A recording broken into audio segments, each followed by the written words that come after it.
দিন দিন নানা অনিয়ম আর দুর্নীতির আখড়ায় পরিণত হচ্ছে বরিশাল শেরেবাংলা মেডিকেল কলেজ হাসপাতাল। গোটা দক্ষিণাঞ্চলবাসীর একমাত্র উন্নত চিকিৎসা সেবাদানকারী প্রতিষ্ঠান হলেও প্রতিনিয়ত প্রতারণা আর ভোগান্তিতে পড়তে হয় চিকিৎসা সেবা প্রত্যাশীদের। একদিকে দালালদের দৌরাত্ম্য, অপরদিকে ঘড়ির কাঁটা ধরে চিকিৎসকদের দায়িত্ব পালন।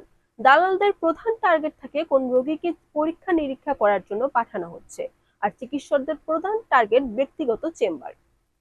সরকারের নিয়োগপ্রাপ্ত না হলে দালালরা নিজেদের হাসপাতালের কর্মী পরিচয় দিয়ে রোগীদের পিছু নিয়ে টাকা হাতিয়ে নিচ্ছে।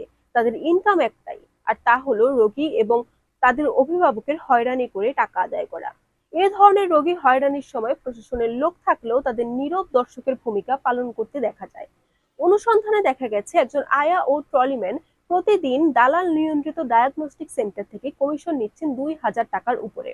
এতে প্রতারিত হচ্ছেন দূর দূরান্ত থেকে চিকিৎসা নিতে আসা সাধারণ রোগী ও তার স্বজনরা। গুরুতর অসুস্থ হয়ে হাসপাতালে ভর্তি হতে এলে প্রথমে দুর্নীতির শিকার হতে হয় জরুরি বিভাগে। যেমন ২৬ টাকার পরিবর্তে ব্রাদাররা নিচ্ছে ৩০ থেকে ৪০ টাকা।